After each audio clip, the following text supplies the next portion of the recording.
This is Nathan Fantasy Football League Updates. Today, we reveal the Week 3 heartbreaking results and get you our Week 4 predictions. A big week ahead for a lot of teams. Can teams stay undefeated or stay winless? We'll find out. And the predictions, all that and more, next.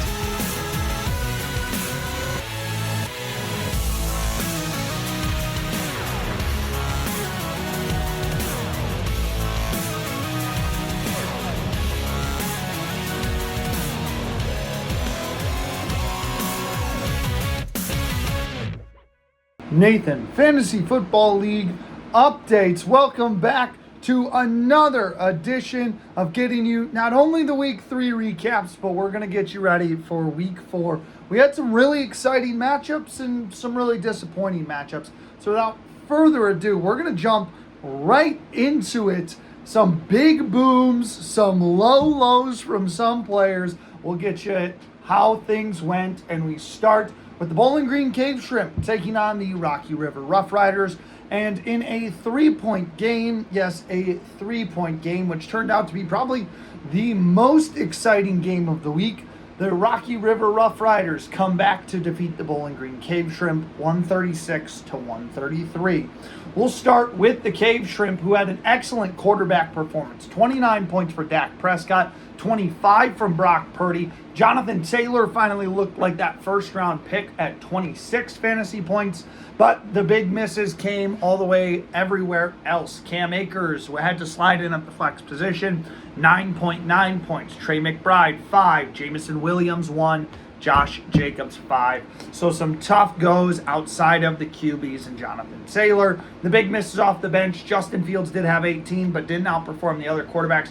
And really 19 from Khalil Shakir, so kind of a big miss there. Shakir could have got things done for the Cave Shrimp. On the other side of the things, the Rocky River Rough Riders came into Monday night trailing by 40 points.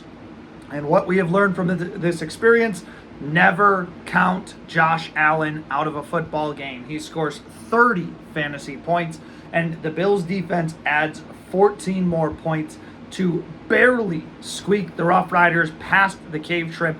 So never count out the man Josh Allen, because he just ruined the Cave Shrimp's fantasy weekend. Anthony Richardson was pretty poor though, 5 fantasy points, 15 from Jake Ferguson and 18 from Drake London were the highlights. The running backs were terrible. 8 from Rashid White. Javonte Williams got you 6, and Xavier Worthy got you 5. The big misses off the bench was 19 fantasy points from DeAndre Hopkins. Outside of that, not much missed. So, rough go of things in upset fashion for the Rocky River Rough Riders, where just an unfortunate circumstance for the Cave Shrimp. Josh Allen is going to be scary all year. So if you play Josh Allen, have fun. That's my message to you.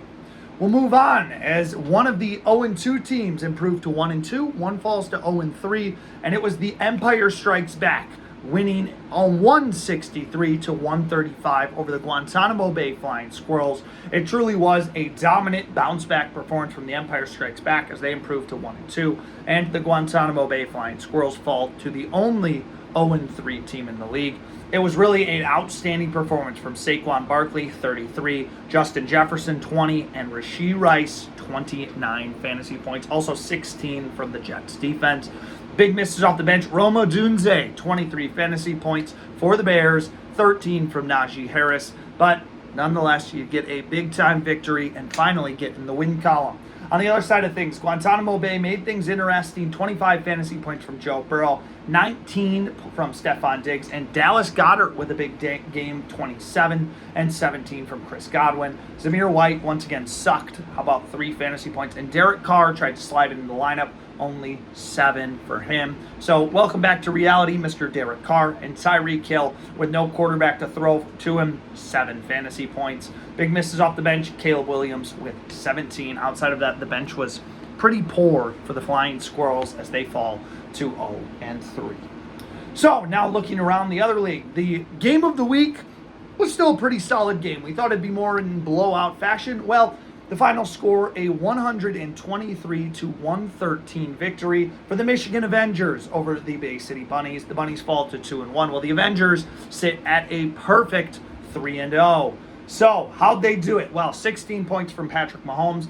He's been hovering in that range. Still no 20 bomb from Patrick Mahomes. Still waiting to see Patrick Mahomes really show up. 21 fantasy points from Aaron Rodgers, though, turns to be a good trade so far for them. 18 for Breece Hall and 16 for Jahmyr Gibbs. The wide receiver Mike Evans was pretty poor, but 20 from Tyreek Hill made up for it, and DJ Moore got you 15.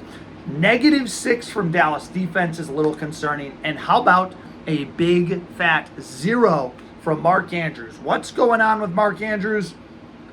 We don't know. He's looking right now to be one of the biggest busts in fantasy football. Brandon Aubrey at the kicking position continues to be a cheat code, and big misses off the bench. Zach Charbonnet with 25, and Deontay Johnson with 26, with Andy Dalton throwing him the football. On the other side of things, the Bunnies, a lot of things went wrong. Derrick Henry and Aaron Jones, though, really carried this team. 30 from Henry, 25 from Jones.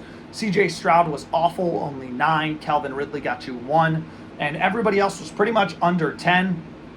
Big misses, Zach Moss with 20 on your bench, and Terry McLaurin with another 20 off the bench. And Quentin Johnston continues to outshine his freshman campaign, getting into the end zone against the Steelers and netting 12 fantasy points. Besides that, nobody else really to worry about on the bench. We move on then to our fourth matchup. We said the Ithaca Iguanas would go undefeated following this week. Well, they fall to the Brisbane Bay Bandicoots, 155-134. So a big-time win for the Bandicoots and a big-time fall for the Iguanas. Both teams sit at 2-1. And we'll first look at the Iguanas. Really miserable performance from Jalen Hurts, only 10 fantasy points. But he did net 16 from Deshaun Watson, 21 from David Montgomery, and 20 from Amon-Ra St. Brown. CeeDee Lamb and James Conner really let you down, though, 8 and 3. But the Packers defense, 23 fantasy points. Pretty nice performance there. Big misses off the bench would be Malik Willis, 25 fantasy points. You started him last week. Would have been nice to start him this week, but I really don't see a world where you were starting him over Jalen Hurts. So, nonetheless, it would have made a difference, though. Then looking over to the Brisbane Bay Bandicoots, Kyler Murray nets you 14, but the big numbers came from Kyron Williams for 31, 29 from Jamar Chase, who's starting to look more like himself, and 28 from Malik Neighbors, who has earned my respect. Malik Neighbors, good job with making the production out of a garbage quarterback. Isaiah Likely, the other tight end in Baltimore, netted 1 fantasy point. Tight ends, what's going on there in Baltimore? A lot of question marks. Big misses off the bench, Jacoby Myers with 21, 18 from Devin Singletary, 15 from Christian Kirk, and Austin Eckler also added 13. But overall, the Brisbane Bay Bandicoots back on track, and they get a big-time victory over the Iguanas. And that brings us to our final matchup, the Grand Rapids Groundhogs and the Zestmeisters. Well, it was a 2-point win for the Zestmeisters. Welcome to the wind column Zestmeisters. 133-131 victory. It was Lamar and Chuba Hubbard. That's right, Chuba Hubbard leading the charge with 27 fantasy points. Lamar added 25. 20 from Chris Olave. Big time letdown, though, from Jordan Mason. He only netted you 10. And then down the board, you started the Bucs defense. That's really the big knock I've got. They had 1 fantasy point. Big miss off the bench, though. The player of the week, it was Jawan Jennings. 46 fantasy points sitting on your bench, but you still came away with the victory, so we can overlook that. On the other side, for the Groundhogs, they made things interesting late. Jaden Daniels with a performance to continue to shine in his freshman year. 28 fantasy points. How about Sam Darnold against the Houston Texans, netting 23? That duo of quarterbacks continuing to play very well. 18 from James Cook. Marvin Harrison Jr., 17, and the Tyler Johnson experiment did not work with only 5. Travis Kelce with 7 really hurts. What's going on there, Trav? And Ramondre Stevenson is really going to be the gut-wrenching one, 0.3 fantasy points. He scores 2 more, and 3 more, and the Grand Rapids Groundhogs come away with a 1-point victory. Big misses off the bench was literally anybody instead of Ramondre Stevenson at the flex. Michael Pittman, Kyle Pitts, Amari Cooper was the big one, though, with 27 fantasy points. Even Alan Lazard or Demario Douglas make the difference in this one. So a tough loss for the Grand Rapids Groundhogs over the Zestmeisters, which makes me 2 losses for the Bowling Green Cave Shrimp and the Ithaca Iguanas, but 3 correct within the Zestmeisters, the Avengers, and the Empire Strikes Back. So a 3-for-2 afternoon. Was supposed to be 4-1, but thank you, Josh Allen, who will always haunt my nightmares at this point. But big wins for the Zestmeisters, the Brisbane Bay Bandicoots, the Michigan Avengers, the Empire Strikes Back, and a victory for the Rocky River Rough Riders. So now let's switch over to our Week 4 predictions. Week 4 predictions, here we go. Some teams that can finally look to try to get in the win column, some other teams trying to go undefeated, and some teams trying to shake off some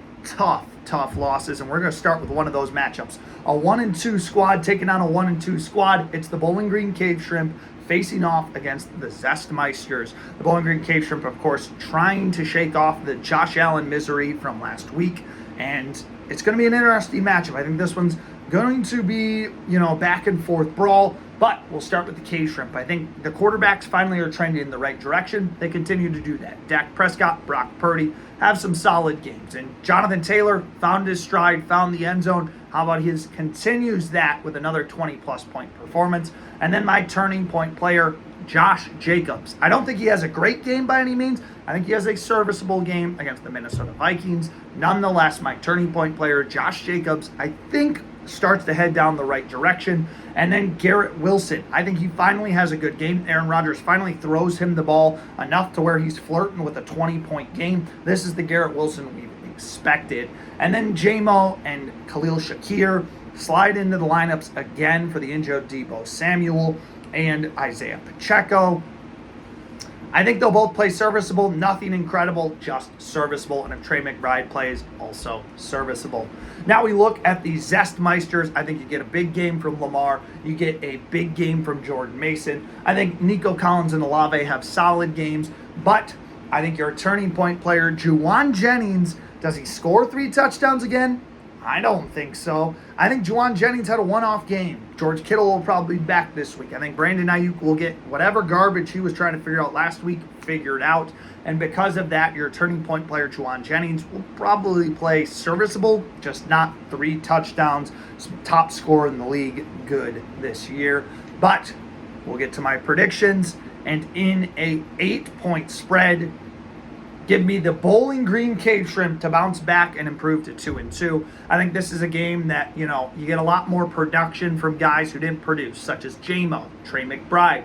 And then Khalil Shakir is going to show up and at least be serviceable with a double-digit performance. Where the Zestmeisters, Chuba Hubbard doesn't have the game he had last week.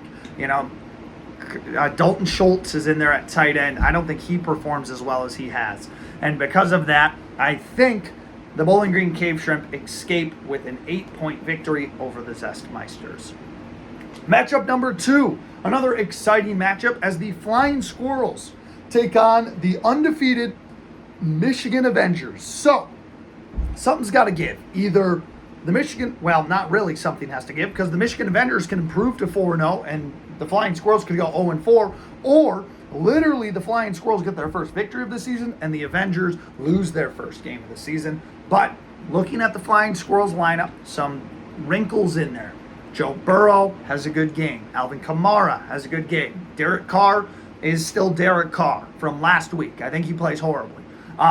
Bucky Irving is the running back too. We've seen Zamir White, how he's worked out, so now Bucky Irving gets a chance. He does better than Zamir White, but not great. He's still the running back 2 in Tampa. Your turning point player, Tyreek Hill, still doesn't have a valid quarterback to throw to him. I think Tyler Huntley sitting on the practice squad is a guy you have to start, pull up from the practice squad. He'll get Tyreek Hill involved. Otherwise, I think Tyreek Hill has a poor game and is still a bad turning point player at this point. Stephon Diggs plays well. Goddard plays serviceable, not 27 points good, not under 10 bad, just a healthy medium. And Chris Godwin continues to dominate from the flex position.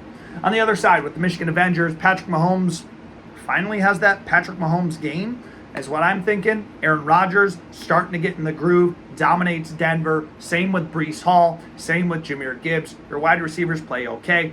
And as expected, again, your turning point player, Mark Andrews. I think at this point, you got to find a different tight end. Mark Andrews saw 33% of snaps last week.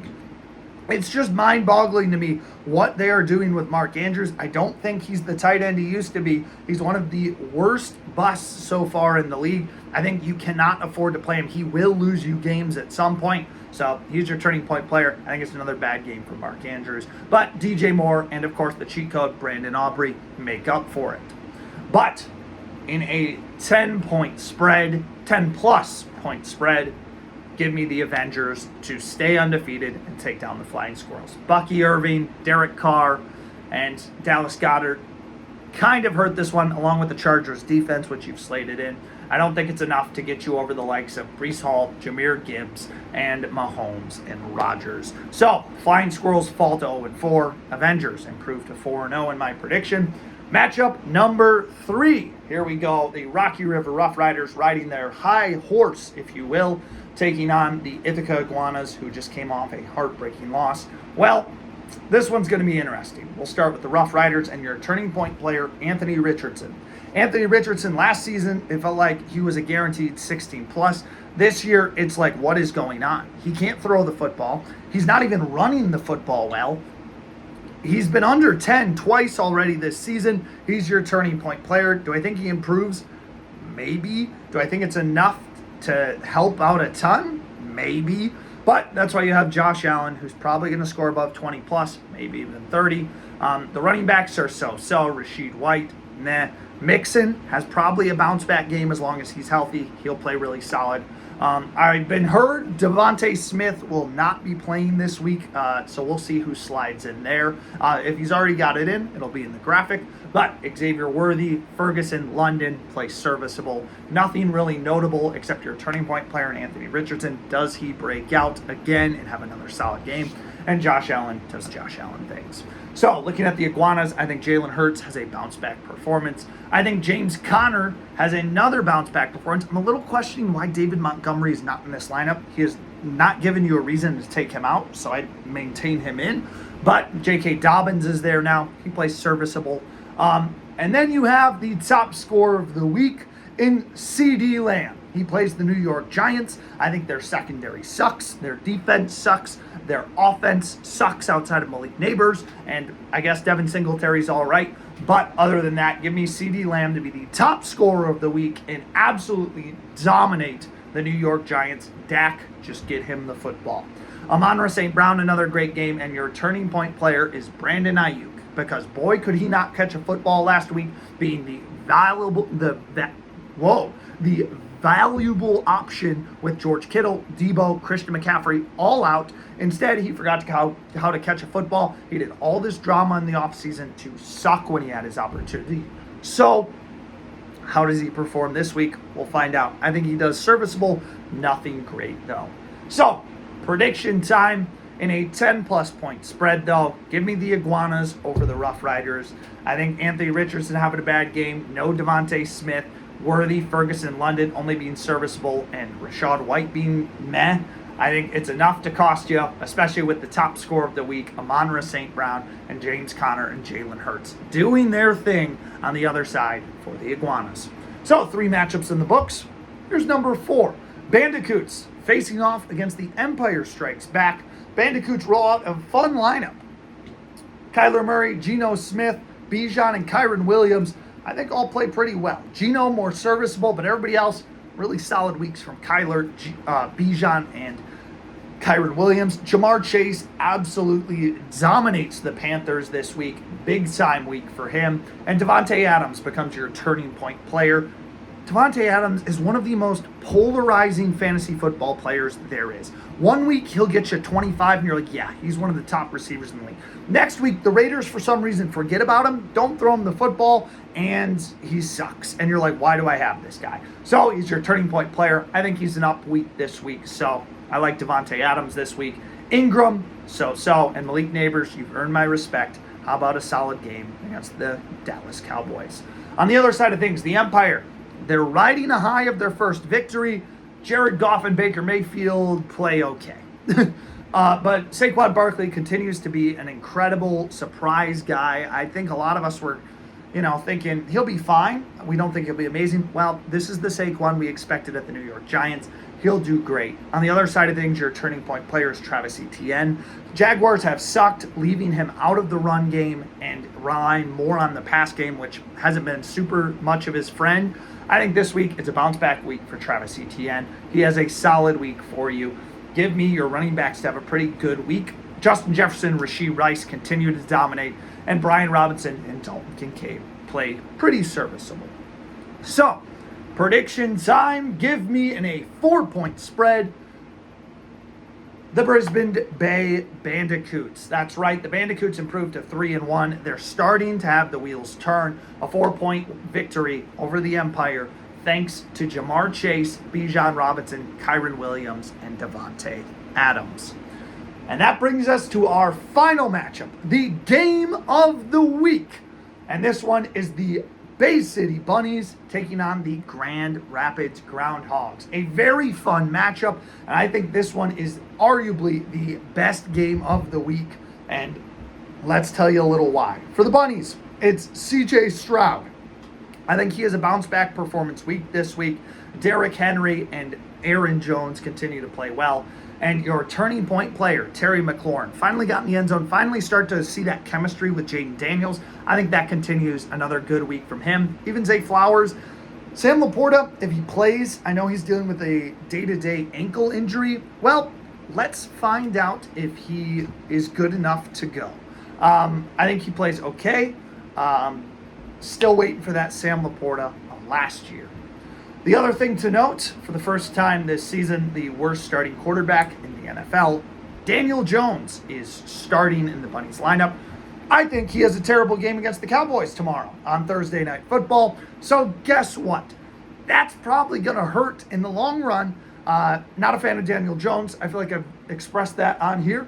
But Daniel Jones is the big red flag for me in the Bunnies lineup. On the other side, the Groundhogs coming off just a so close, narrow loss. Well, Jaden Daniels gets you a big-time win. Or not win, but week. And Sam Darnold returns to Sam Darnold status against the Green Bay Packers. Green Bay has notoriously had the number for the Vikings. I don't think that stops. I think Sam Darnold has a bad week this week. Achane and Cook are serviceable. Marvin Harrison Jr. continues to be a phenomenal option. And Amari Cooper slides in this week. He'll play so-so. Not the 27.2 touchdown week yet last week, but a serviceable week. And then Kyle Pitts, your turning point player. Thank you for getting Travis Kelce out of your lineup until he proves us wrong. But I like Kyle Pitts to at least get you more points than Travis Kelce has been doing. We'll see if Travis Kelce can shake it off or not. But Ramondre Stevenson, I think, has a bounce-back performance as well. And now let's predict this one. The game of the week, a 1-point spread, the closest of the week. Give me the Grand Rapids Groundhogs over the Bay City Bunnies. That's right. I think Jaden Daniels and Marvin Harrison Jr. and just Kyle Pitts subbing in makes the difference for the Groundhogs. For the Bunnies, I love Stroud. I love the running back duo, and I'd like the running backs to do, or the wide receivers rather, to do a little bit more. The tight end in Laporta and Danny Dimes kills you in getting the victory this week in a 1-point spread. So, that is my predictions for week 4. The Groundhogs, the Bandicoots, Iguanas, Avengers, and Cave Shrimp get big-time wins, and the Bunnies, Empire, Rough Riders, Flying Squirrels, and Zestmeisters will fall this week. Let me know what you think in the comments below. Do you agree? Do you disagree? Let me know who you're rooting for and how your team did this week. Until next week, when we get you the recaps of this week, we'll see you again real soon. Have a good one here on the Nathan Sports Talks channel.